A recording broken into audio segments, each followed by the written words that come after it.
she the girl that picked a guy who had a girlfriend and was only there to perpetuate his jingle career? Yeah, he got a bad cut, though, but he is killing it with the dog food commercials. Better Bowl. I wish I had it on cue. It's okay. I got it. Hanging by the door.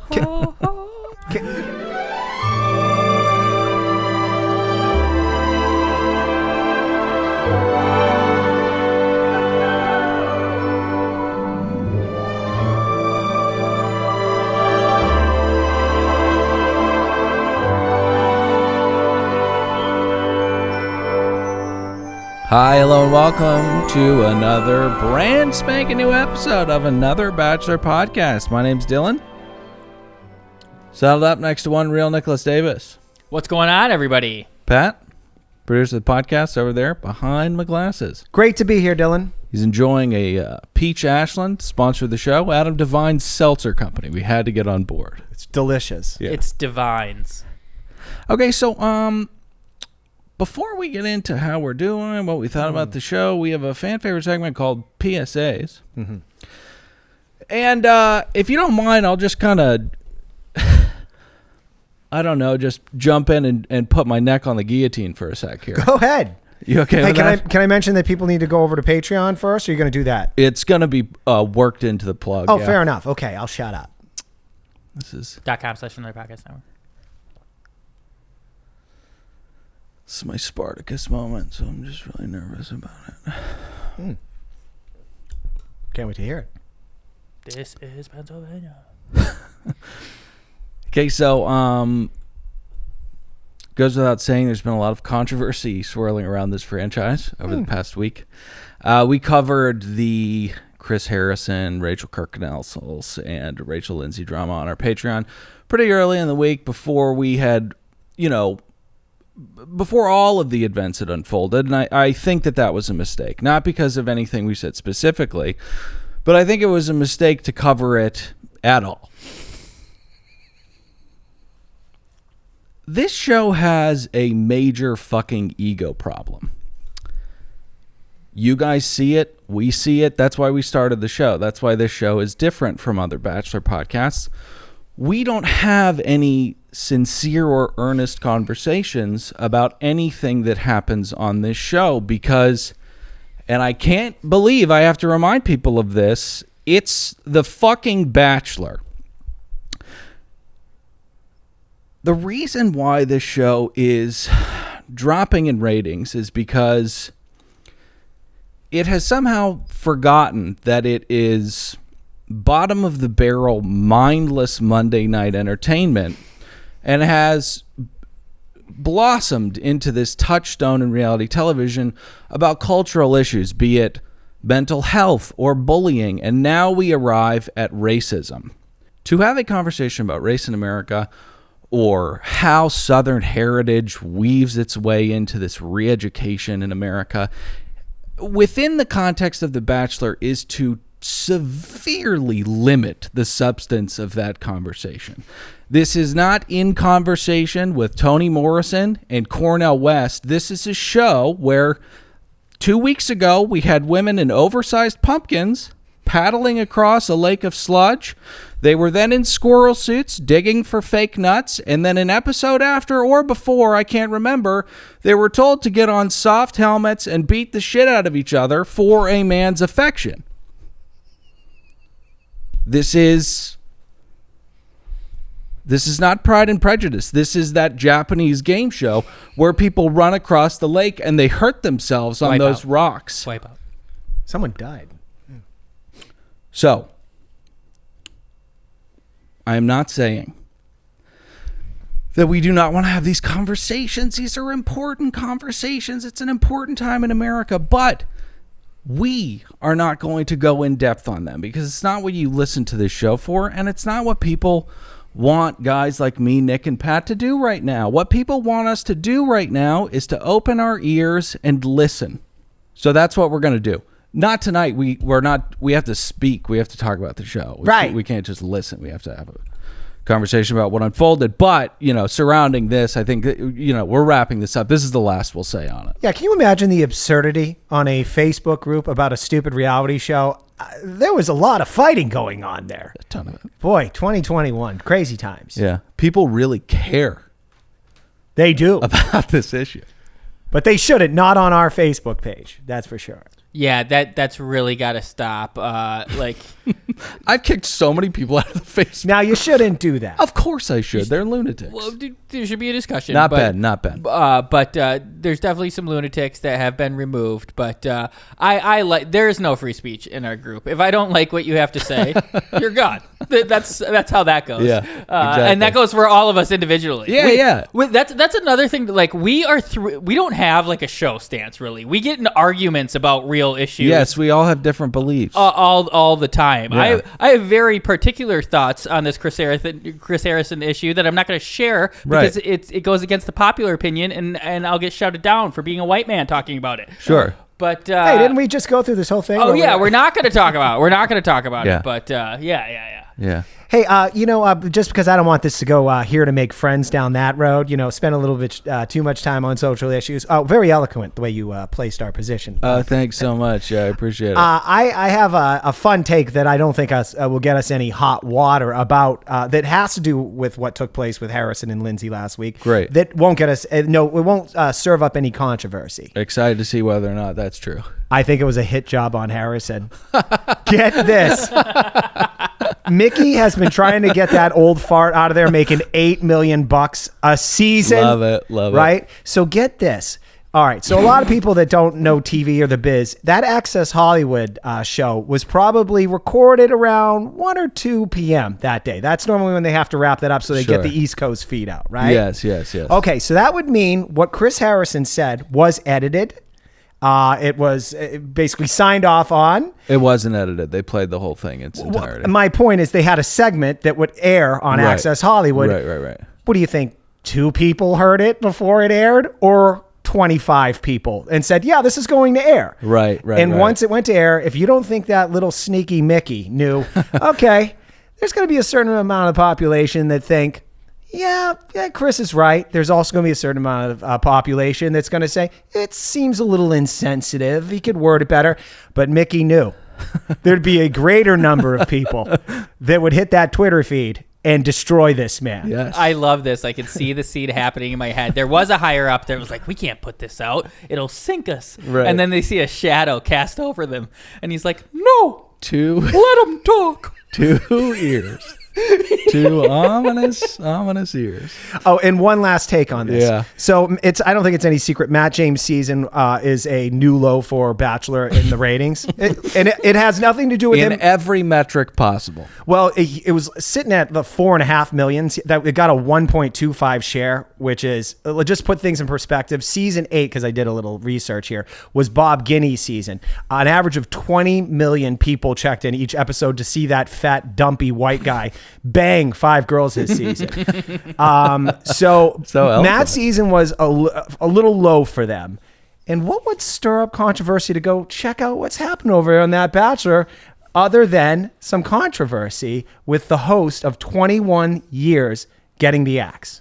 I don't know. Call me a conspiracy theorist. Yeah. But you're usually supposed to say you're donning the tinfoil cap before you start, spewing out these truths. if you don't think 10 million, I want to get the numbers on last night's episode. If it didn't double, I'd be shocked. Oh, yeah, that's a good point. Yeah, we have increasingly become a visual medium as well. I am going to make us an actual tinfoil cap. I love that. Oh, nice. Love that. Drop it in.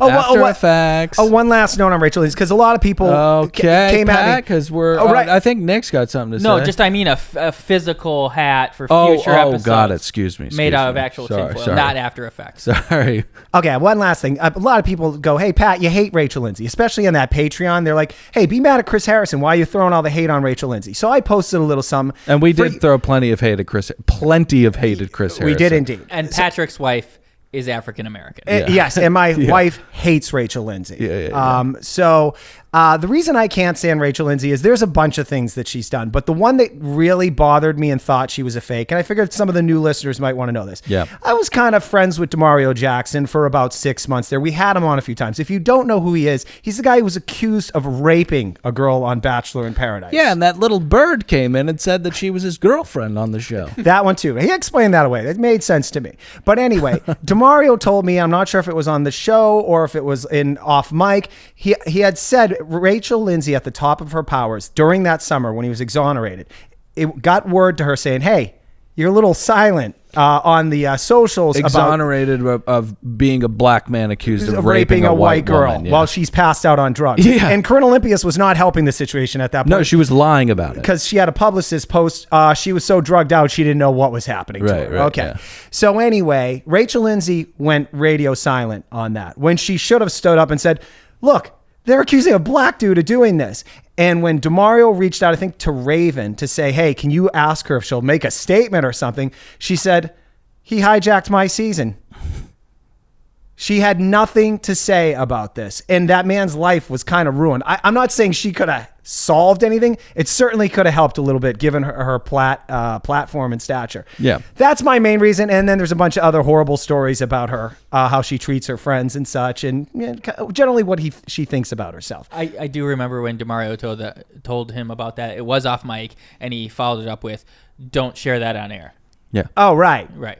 Yeah, so I know that it's our responsibility to just not speak on these things. You're right. To sum it up. So right. And go to patreon.com/another podcast network. I told you I was going to weave it in. I was saying, fuck shit.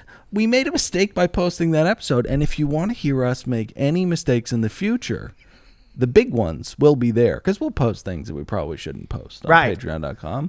And they're there. You'll be the only ones that can hear it if you pay us $5 at patreon.com/another podcast network. If we get to 1,000 patrons by the end of February, we will re-release that episode.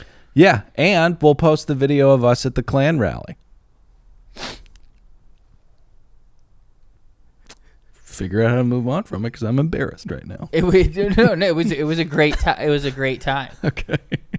All right, let's get into the show. That is episode whatever of season 7. 25.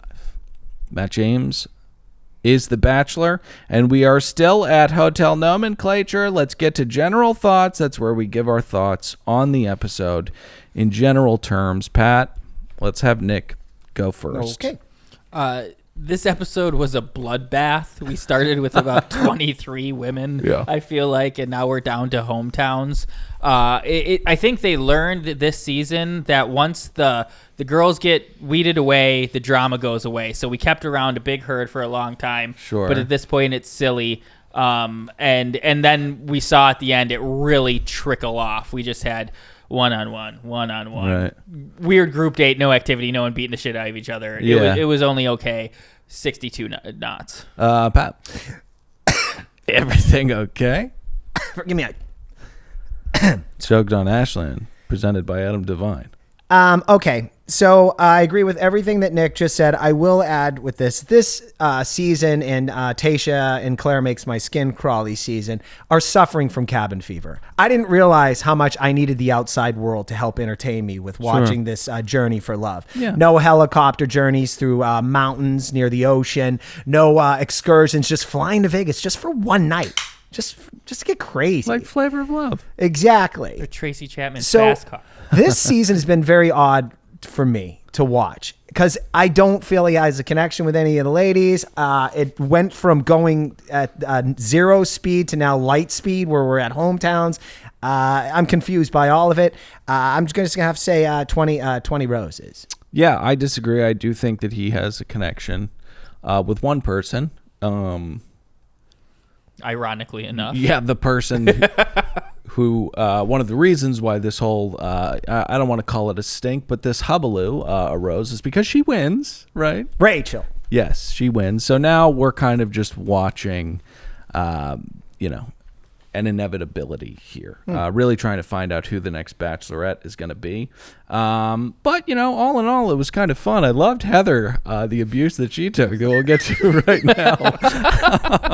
See, we can all laugh about that. Yeah, we'll talk about it. So anyways, 4 pots. You'll remember we last left off with the aforementioned star of Colton's season, the girl America missed, Heather. She has procured a minivan and now wants to find love with Matt.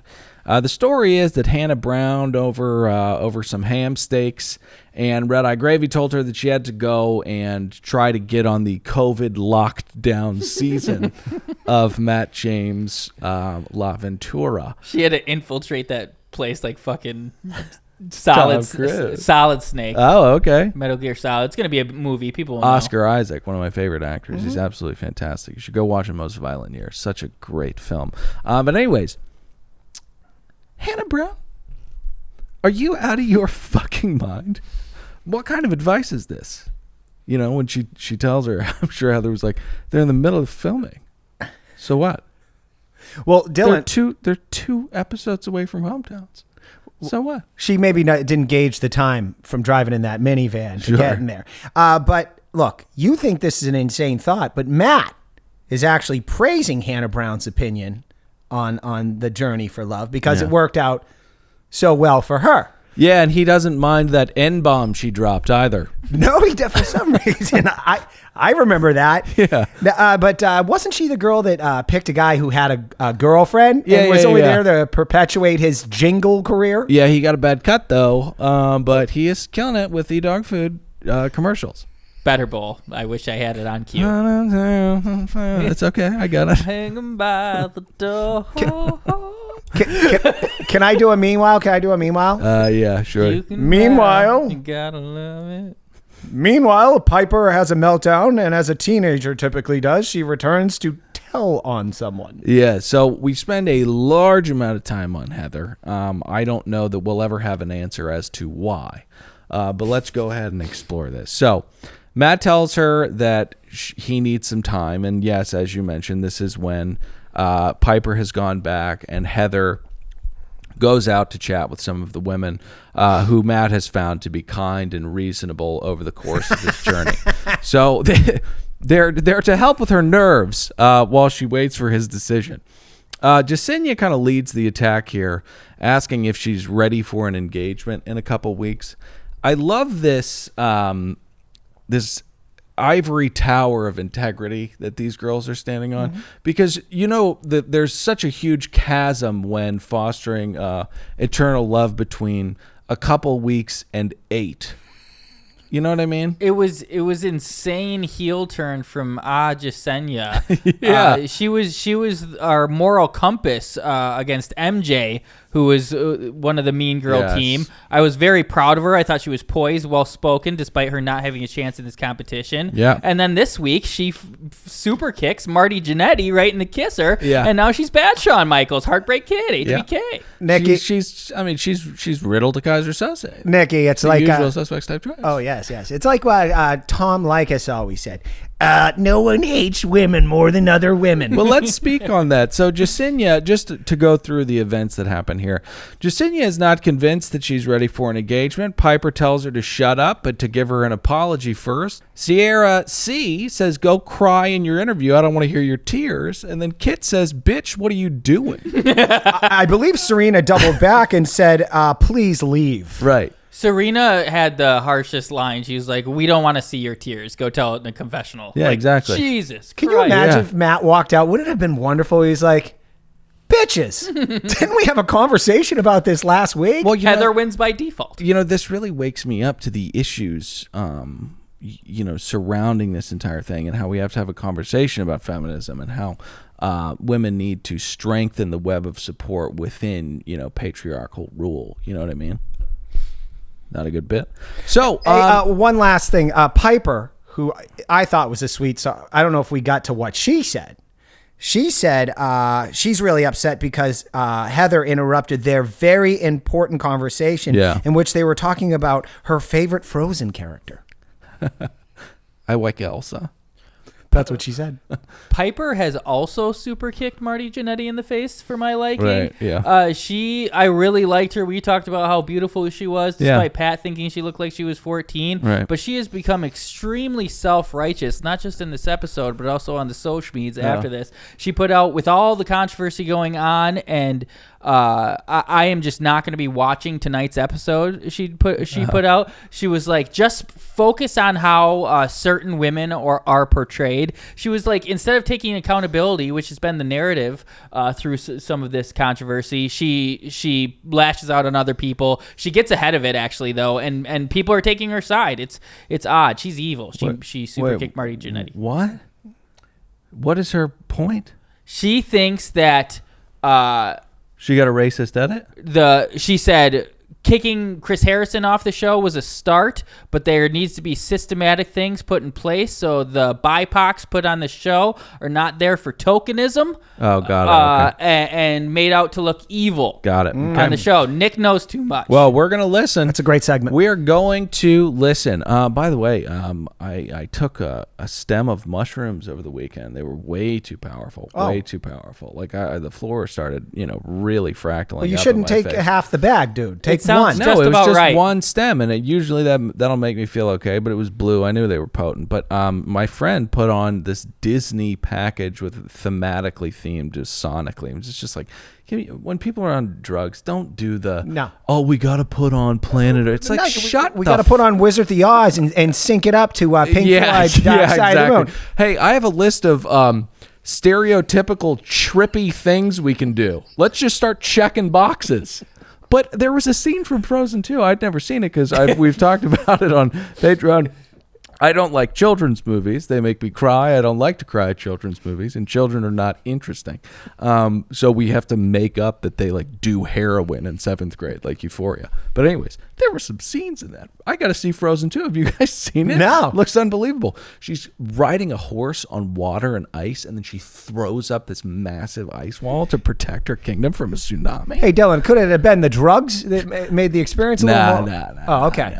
And I just want to hypothetically apologize for suggesting we do some of those stereotypical things. I'm that person. Oh, God. I love doing that things. I'm like, hey, you want to put on the Beatles and watch the iTunes visualizer? Right. Sergeant Pepper's. They really got trippy there. Yeah, they did. To anyone doing psychedelics, I got 2 words. Go outside. Okay, so let's move on to more Heather. 15 minutes go by, and Heather is told to get back in the minivan, call her employer, and ask for her job back because she's not going to be on the show. You know who else isn't going to be on the show? Not sure. That's why we've got the roll call. Dylan, I figured I'd be remiss if I didn't read the actual transcript of how Matt gave Heather her walking papers. Yeah, okay. He said, "Look, bitch, if I Okay, keep you got it. around, they'll eat you alive, especially the one who loves Elsa. It's her favorite character from Frozen. Right. So there's the door, and I'll walk you out to your minivan. Yeah. Bon voyage. Bon voyage. Sorry. Bon voyage. So I love, before we get to the rose ceremony, I love Matt apologizes to the girls, and they're sopping because of it. Gross. But we need a mop aisle nomenclature. but I love that he tells the girls that he's proud of the way they handled Heather coming onto the show. Matt, they told her to go cry somewhere else. She's hanging in the hotel room right now. They didn't handle it well. They were abusive towards her. All right, so let's get to the rose ceremony and the subsequent roll call. Okay. So I should mention that Piper and Michelle already have roses. Yep. Okay. So here's who stays. Are you ready Really? for the roll call? All right, here's the roll call. Here's who stays. Bree, drop dead gorgeous. I told my wife she's my free pass. It didn't go well. Rachel, Rachel, not the racist. I don't know. Wherever you guys stand, I want to stay out of it. We're listening. Serena P. That scene of her being made out on the top of the car gave me a Woody. Kit, he Wrong should have girl. picked her. Should have picked her. He'd be loaded right now. Jacinia, the Dominia, and Abby. Poor Abby. This isn't the right place for her. So let's talk about Abigail. I do want to say I still have chills from that image of Heather hanging in the room of the nomenclature. It's setting itself up for a Shining S feature film. A virgin shows up in Pennsylvania at a grand hotel, but never leaves. It's like a summer camp or a prom after party or something like that, and a bunch of kids are there, and there's the one virgin who's getting pressured and also haunted by the slender virgin that died there many moons The slender. ago. And this isn't campy like Beaver Creek or whatever the fuck that is. I don't know if you know what I'm talking about, but this is gritty. I mean, these kids are doing heroin. They're really partying in the woods. It's the only way to make children interesting. So anyways, Hey, Abigail. Dylan, before we get to Abby, I got to say who got sent home. Oh, sorry. Okay. Sorry. Bad hosting. Chelsea, the model. Right? Hand down. She's been leaving 30 grand a gig on the table, so she's on her way to Milan. And then Serena. She is, though. Right. And Serena, the one with the very pretty dress. She was lovely. Got it. If you needed any further proof that not Serena, Chelsea was in fact a model, did you see her walk out of that place like it was the runway in Fashion Week? I mean, Wintour's watching. she crushed it. Hip, left, right. Really? With just a big fuck you pat in her eyes. You know who doesn't have that much confidence? That's Abigail. She's feeling confident, though, the next morning about where she's at with Matt. Immediately following that, Shitface walks in and says the dates mean more than ever before. And after that, Abigail watches Serena go on her second one-on-one. The girl is getting the absolute shit beat out of her. By the way, I thought this was kind of inappropriate for Harrison to come in. He had to acknowledge that it was going to be Serena P. Getting the date as opposed to the one that looks like her eyeballs touch her earlobes. She's gone. She got kicked out the night before. She's gone. No need to, There was no need to differentiate. do that. Are you talking about there's no need to do that bit? Is that what you're saying? Well, she's not around anymore. She wouldn't even hear what I'm saying. Oh, got it. Yeah, I honestly haven't seen a hearing impaired person take a beating like this since John Jones, Matt Hamill. Matt Hamill's deaf. I wasn't talking about Abby. I was talking about the Asian girl whose eyeballs literally touch her earlobes. Oh, I thought you said something. You had that written down. I don't know how we're going to keep it in. It didn't make sense. That's not what he was talking about. My bad. All right, so let's get to the one-on-one. Oof. Namaste. We meet Leah, the tantric yoga instructor. First up, to loosen up, they throw a tantrum. This is Improv 101. It makes me want to throw up. If any woman out there is unfortunate enough to be put in a situation like this with someone they have feelings for, and that person screams the way that Matt did tonight, run away as fast as you can. Serena is 45 pounds, extremely flexible, and he is as hard as a rock because of those things, but believe it or not, this makes her very uncomfortable. For someone who despises tantric yoga, she really excelled at it. 100%, 150%. Yeah. She looks like a pro too. Oh, absolutely. Before she confessed that she hated it so much, I told my girlfriend, I was like, oh, like they didn't run this date by her. She just all of a sudden has the date where she's just awesome at yoga. Right. But it turns out, no, she hated it. Yeah, she absolutely hated it. I because, loved it. Hot little body. Okay, so she says that she did not enjoy rubbing up against this walking stick the entire day, and Leah also weirded her out. This is fairly awkward after the yoga studio. They handle it okay. They cheers to never doing that again, and she says that she's not quick to lust or love. Oh, she told him she wasn't going to be having sex in any fantasy suite anytime soon. Right. That was the subtext. And that's not going to work out for this Christian. Yeah. That is not going to work out. Oompa loompa, oompa-dee-doo. What's Pat pulling up on his phone? Oh, I was just kind of something that would correspond with what I do if I was in Matt's position. She starts laying this groundwork out for me. This is what would have happened to her. You'd pee on her? See you later, dear. That's a toilet being flushed. Why do you like pissing on women? Extremely weak water pressure wherever he was. You know what, though? This sad bastard, he did the exact opposite that a man should do because she's actually rejecting him. I'd be deeply offended by rubbing up against a girl. We're supposed to have some kind of compatibility. No, come on, dude. You got to lead a little bit. There's got to be some physical stuff going on here. I mean, this is what's going to happen in the boom boom room or a bedroom, right? Well, it's the fantasy suite. Well, not even that. Just you got to have some kind of physical attraction. She basically is reviled by having to rub up against this man for an hour. Okay, so let's get to the night date because this is Repulsed. where I'm Repulsed, forgive me. really kind of seeing that she is Not into him. this guy. We head to the Woodlands. We head to the Woodlands Spa. They continue with the chat about honesty and about how not fun that whole day was, and it just like. She seems like she's a little too smart for the show, and she seems to be put off by how, let's say, slow Matt is. I just don't think that she likes him. She does. And let me tell you your first tell. Now, you know I know women pretty well. I wrote a whole book, Cracking the Code, How to Close More Ass for Less Money. Okay. Be released in 2021. One of the tells when you go on a first date, and this Harper technically Collins. is second date or what have you, is what the woman is wearing and what she's done to prepare on that. Because you're still going to know each other. You got to put your best foot forward.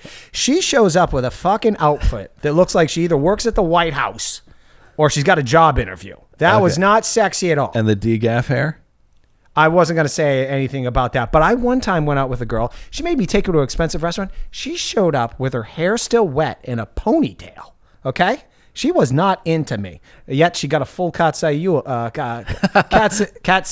meal out of me. It was like $150. You know, can I say something? Sure. Actually, I want to save it for APS. No. What were you going to say? Patreon.com/anotherpodcast now. I don't know if I'd Do a mind that. tease. I don't know if I'd mind that get up, Pat. As Drake said, sweatpants, hair tied, chilling with no makeup on. That's when you're the prettiest. I hope that you don't take it wrong. So, anyways, it's obvious that people on the show, what I was... I'll tease it. I just want to talk about dining in Los Angeles right now. Oh. Supporting local businesses. You should. Yeah, we went out for Valentine's Day, and listen, eating on a sidewalk is eating on a sidewalk. I have plenty of things to say about it. Patreon.com/another podcast network. So, it's obvious that the people on this show talk about nothing to one another very often. Mm-hmm. But these two, talk about that it was good that she said she didn't like it for 90% of this date.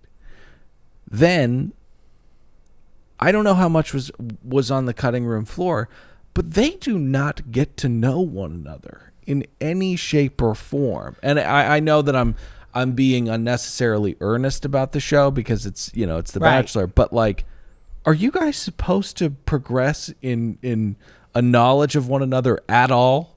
Or is Matt just too stupid and incapable of doing that? Well, the game here, and it's really low-level playing here, like the aphrodisiac for him and moving forward with her is the fact that she hates him, and he feels that, and that's a turn-on.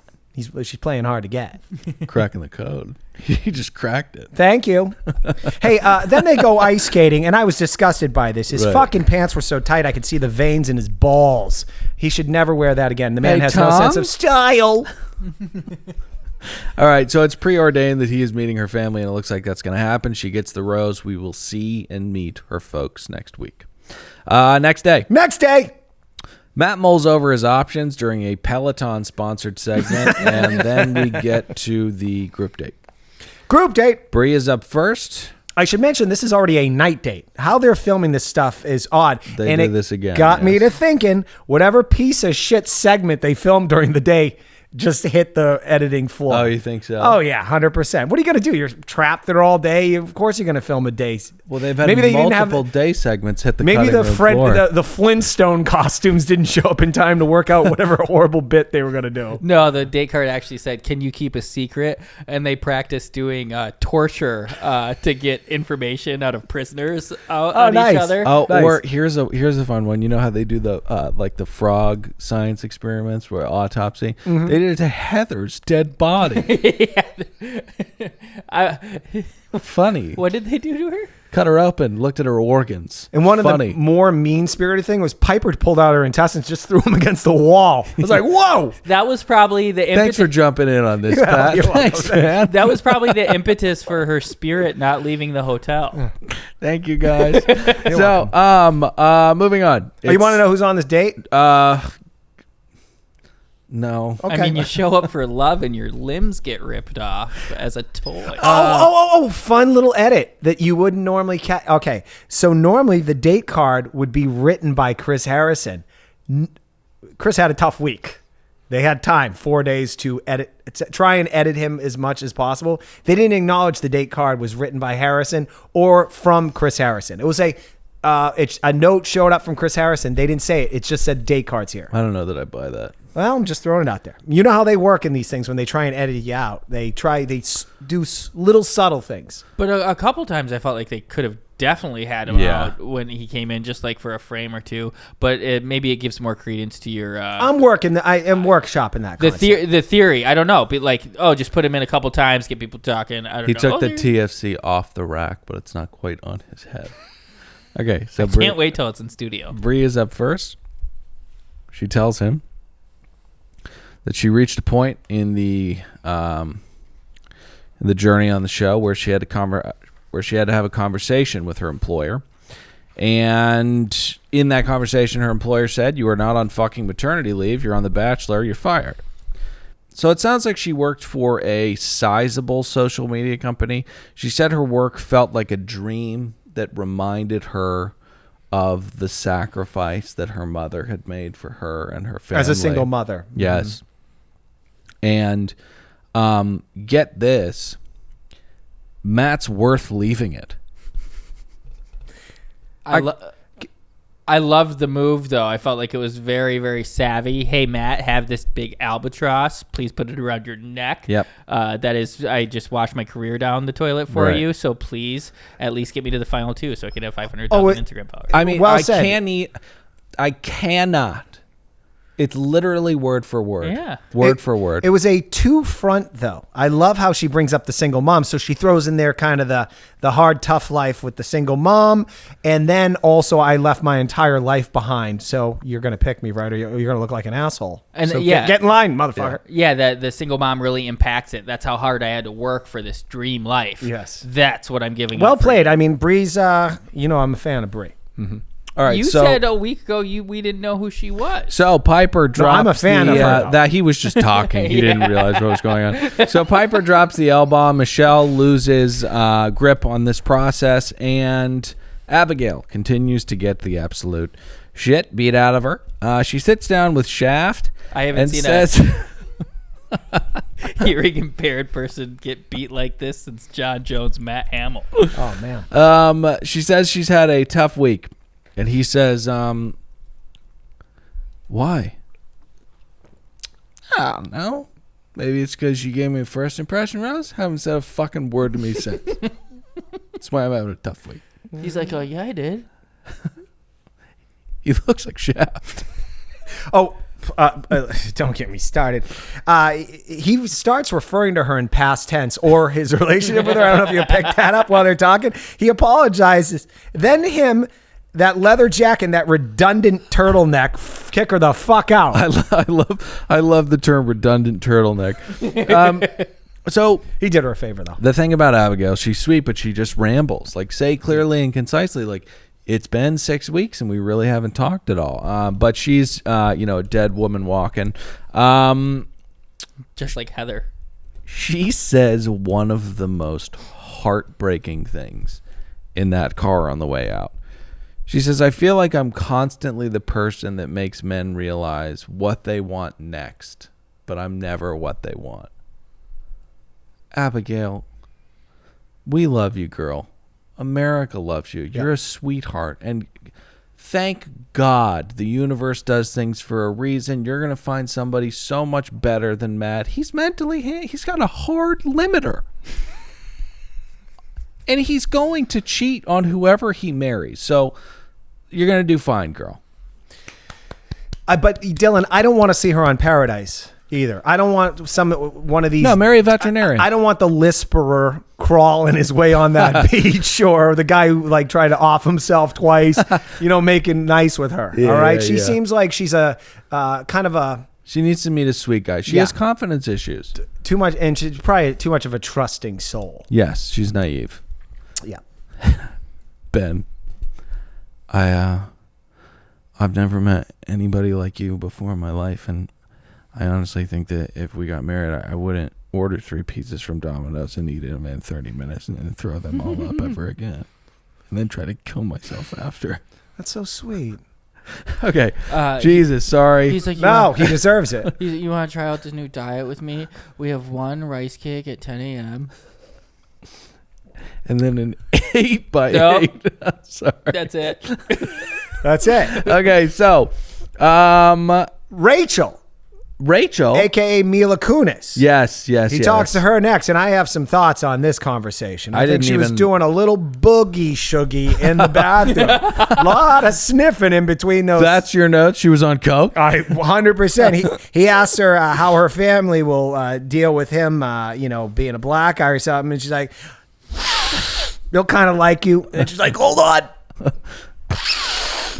I mean, they want to meet you. Hold on, I got a monster rail staring at me. Okay. All right, Pat. I don't know." I said it was either she was on cocaine, she had bad allergies, or she was really emotional about the situation. Yeah, Occam's razor probably leaned towards Pat. Allergies? Yeah. I think it was the Colombian boom boom. So Kit sits down next. She tells him that she wants to accomplish a lot of things in life, and then it's going to be a long road before she's ready to settle down and have a family and children at the age of 25. I would have taken her more seriously with these thoughts if she wasn't wearing those Gucci leggings. What? Those Gucci leggings. That's what expensive kids wear around town in Beverly Hills. They are hideous. No thanks, Kit.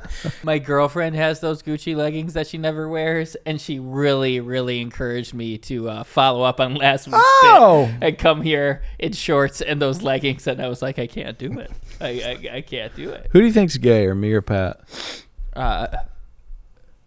Pat takes Botox.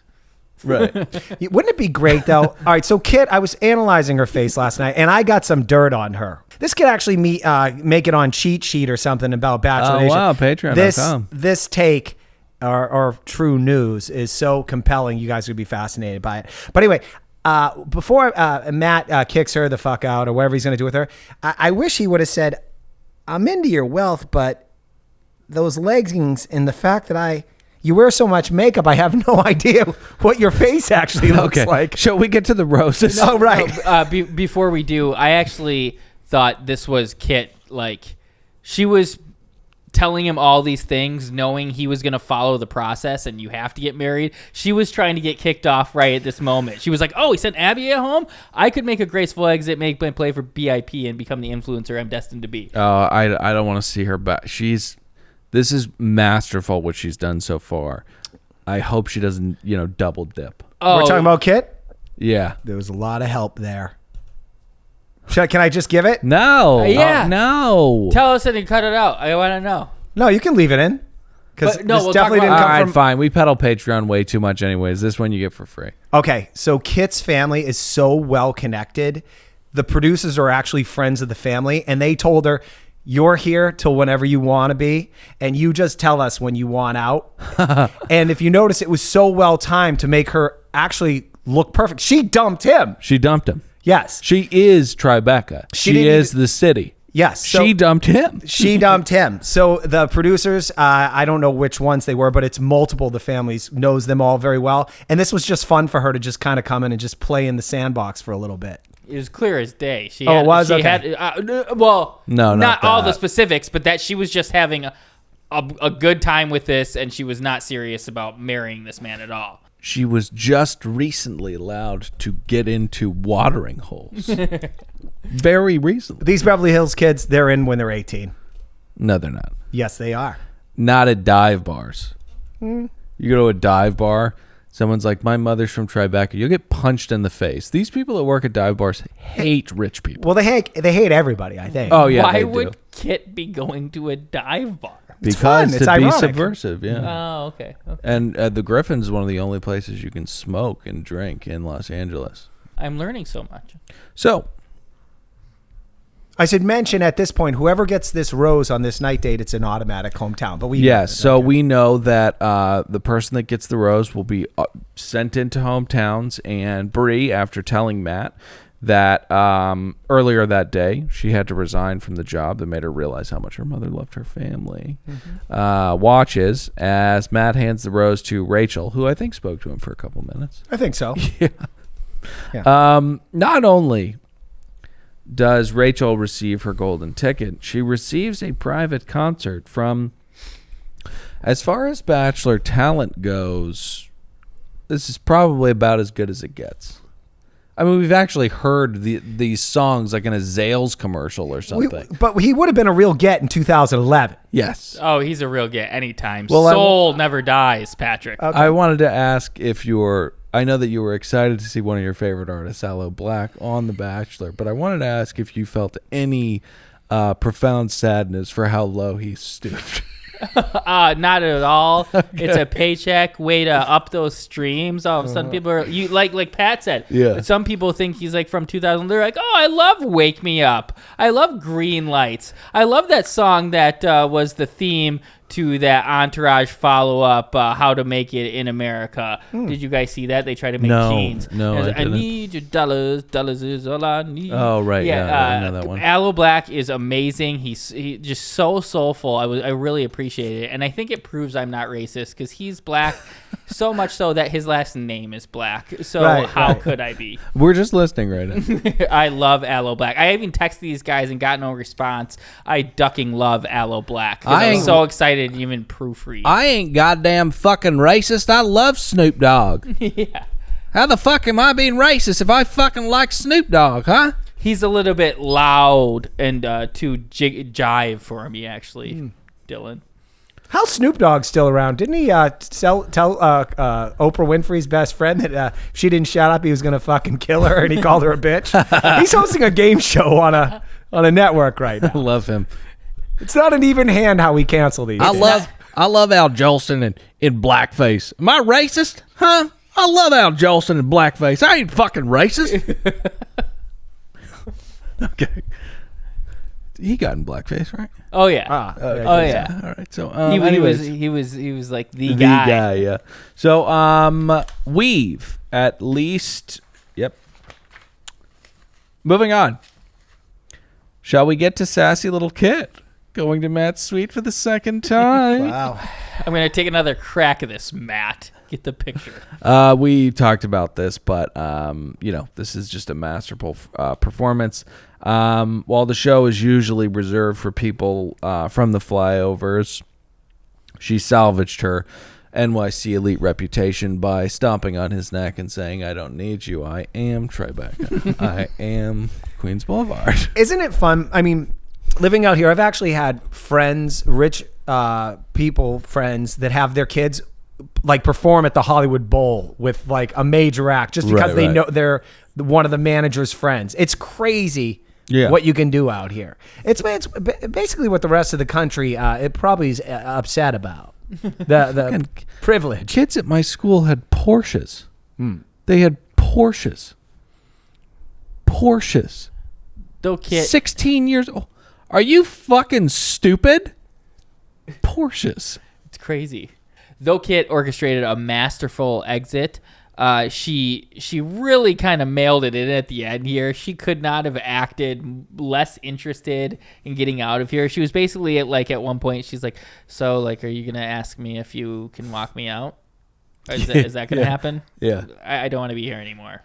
Well, she finished it off by saying, chop, Matt, I got to go. I got a 3-episode arc on 911. They start filming on Tuesday. Yeah, exactly. I have a salad I need to pick up. My dad's an agent at CAA. And for those of you at home who aren't privy, it is not Rescue 911. That incredible it's a different program. It's a very different show. So let's get to the one-on-one date. It's going to be Jasenia.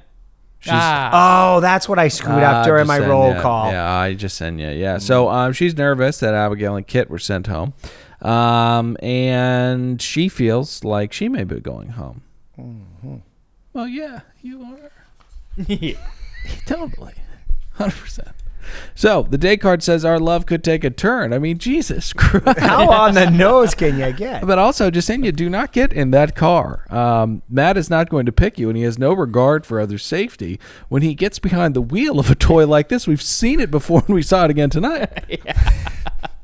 He's a daredevil. He's insane. Well, both of them are kind of danger artists. Like, that was like insane how they were driving. They could kill one another. Well, Matt, a.k.a. Tony Angelo, sets up the fact that they'll be doing a little bit of drifting. Jasenia drives, like a kook for a little bit, but then Matt proceeds to destroy the rental. The mirrors are ripped off. The bumper is completely fucked. The man is a lunatic. He throws her on top of the hood of the Mustang. Oh, so hot. At her request. And can we get to the night date? Yes, we can. But before we do, I just want to go quickly back to the date card. The first draft of it was actually like, you have to go home, but first, let's go through the motions. You'll see a stack of cardboard boxes. That's you in this competition. I like mine better. Okay, so Rachel. Donning Velma chic, and the rest of the girls kind of begin softly trashing Jasenia. It's not unfounded. We're all thinking, the same thing. But Matt is throwing me off. In a rather evil series of events, they sit down at dinner. He asks, "What should I expect when I meet your parents?" A very dishonest tense he's using there. He's like Regis Philbin revealing the answer to the $32,000 question. Quite the twists and turns he's giving. I have it written. Then he slowly grabs the rose as she smiles from ear to ear. Then says, "From the first night you've been my rock. Can I walk you out?" Well, I got the transcript here. He says, "I'm not a poet, but Jasin, yeah, more like Jasin, no. See ya." Okay, so the producers, can I ask you, what is up with the... I've been trying to make fun of that goddamn name for 8 weeks. Still haven't worked 8 weeks? anything out. Just saying, yeah. I don't know. What is this mandate that, like, we know you're going to throw, or we know you're going to send her home, but pick up the rose really slowly and then hold it in front of her as you're kicking her off the show. Why do you have to do that? That's a producer thing, and that's the only thing that I like that he does that I miss from the past. They used to tease us. And then people with souls, or barely having, people pretending to have a soul, would not bother pick up the rose. They're like, I'm not going to do this to the person. Right. I really think it is like just an indicator of how tied to the puppet strings the lead is. God. How much they do this. And he is an empty vessel who rolls it in his hands, and he's like, he faints it at him. I don't know. He starts like drawing on her face. Sniff it. It's yours. Can I get stock? Can I walk you out? Hey, no, it's D. I know we're kind of wrapping this up, but I do want to say something about this because this moment got me thinking about it with Matt. I know at the top, I haven't been a big fan of his. I'm sure he's a nice guy. But when we make fun of the lisperer or the guy who admitted to trying to kill himself twice in the last year. Shitty death bang, yeah. They would have made far more interesting character studies as The Bachelor. Forgive me. When they said Hannah Brown was going to be the Bachelorette, I threw my remote at the TV and said, "What?" And she was a delight. You didn't know what that little whack job was going to do. Yeah. It was really fun. All right, Tom. And now we got Matt, and he's a total bore. So we got to get crazy people back, kind of helming the Don't have an leads ego here. problem, right? Right. This show is trash. Yes. Make it trash. Make Please, America that's what fall we in need. love with this show again. I want to have fun and laugh a little. I haven't laughed once. But we still haven't. He sounded like Tim Meadows and Dewey Cox. You never paid for drugs. Not once. Sorry. My favorite movie. Go. I forgot. I'm sorry. No, it's fine. And you never paid for drugs. Not once. Oh, but still, Pat, I would like to try out what you've been begging for years, and it's just like a solid fucking guy as the lead, like a confident man, like Matt's an empty vessel. We've Matt's had Play-Doh, we've had these kids and Colton and Peter and stuff. Brad Womack. Yeah. Brad, he was the first one. He did it twice in a row, and the first time he didn't pick any of the girls. He just let him leave him. He left him at the altar. He's like, "Yeah, none of you guys are gonna work." Yeah. He was hated for that. It sounds like kind of a jerk. Anyways, let's get to the rose ceremony. Sure. It's going to be between Piper, Michelle, and Bree because Rachel and Serena already have roses. They already have roses. Would you like a roll call? Yes, please. All right, here's a roll call of the ladies who are staying. Bree, thank God you'd be an idiot if you said home. Michelle is picked. My only critique, lay off the testosterone. Who goes home? What? Huh? I think America knows what I'm talking about. No, I don't. Piper goes home. Great news for her. Her parents were outside waiting in the car for her. So it's okay, baby. Elsa went through hardship too. You have to rise to adversity. So Matt steps up, delivers the trademark line before hometowns that they're not taken lightly. Right. Sure they're not. They are. They're so pathetic and so fun. Mm-hmm. We had a convict on the last hometowns. He had tear tattoos. Dean's dad lives on rugs. Hashtag whatever his Gabriel name is. for the Bachelor. Gabriel for the Bachelor. So I for sure thought that Piper was going to keep moving on, but alas, she gets the trademark "Can I walk you out?" Now this was a big time "Can I walk you out?" They didn't say a fucking word to each other. He was just like, "I'm sorry, can I walk you out?" And she just got in the car and she said, "Let it go, let it." This is too much. Too much. So, this. If it leads to you watching some of these incredible films that are guised as children, that rest under the guise of children's entertainment, then so be it, because they're wonderful. Yeah, no, I know they're good. Yeah, I saw Inside Out. It was fantastic. I cried. I don't cry. And that one insists upon itself. Have you guys seen Soul? I was drunk. I saw the first 30 minutes of that. Oh my God, that is deep. The world they create in 30 minutes to like lay the groundwork of what's happening in that film is fucking They're insane. They're master storytellers. But it makes sense to children with undeveloped brains. Yeah, Soul's supposed to be unbelievable. I watched what's Chicano Batman? What's the one? Mexican one. What's it called? Mexican one. Dia de los Muertos. What's it called? It's a Pixar film. Pixar. Abuela. What's it called? It is Batman. No. Raya? No. Miguel sang the song. Sombreros. Taquitos. Guys. What's it called? Necesito más. I don't know. Forgive me. I'm Mexican Pixar movie. Sorry, I can't do that. Fuck you. Mexican Pixar movie. Sorry, I can't do that. Why? Did you find it?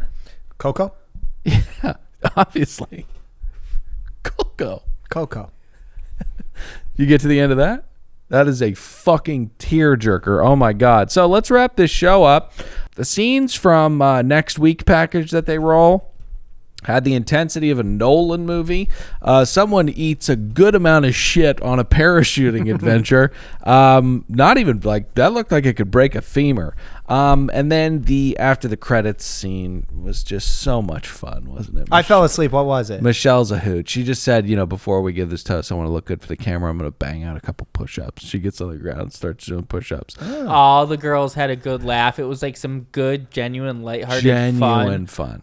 Much needed. You got to stick around for those credits. You got to. It was a feel-good moment. Yeah. Hit the heart. Much like Coco. So anyways, guys, we'll be back next week with another brand spanking new episode of this here show. Remember, patreon.com/another podcast network is where you hear all of the fun, fantastic mistakes we make as broadcasters and buddies. Go to facebook.com and stop fucking arguing with people. Oh, one thing. Guys, you got to save us. We're down to 4.5 stars. A bunch of people based on our behavior or our antics from last week. People went in there and they just, boy, that is such an angry. Are you kidding? What happened? What'd they say? No, they just hit us with 1 stars. So anyway, guys, you got to combat that. Hopefully, you haven't turned off this episode. Please go in there and give us 5 stars. You don't even need to write anything. Just we got to fight off these haters. Please, 5 stars. Holy please. shit. I thought that we were just in the clear for eternity. Me too. Wow. Yeah, we're down to 4.5, guys. You got to get in there. All right. We'll see you soon. I'm Dylan. Say goodbye. Nick, say goodbye. Goodbye. Pat, say goodbye. Bye.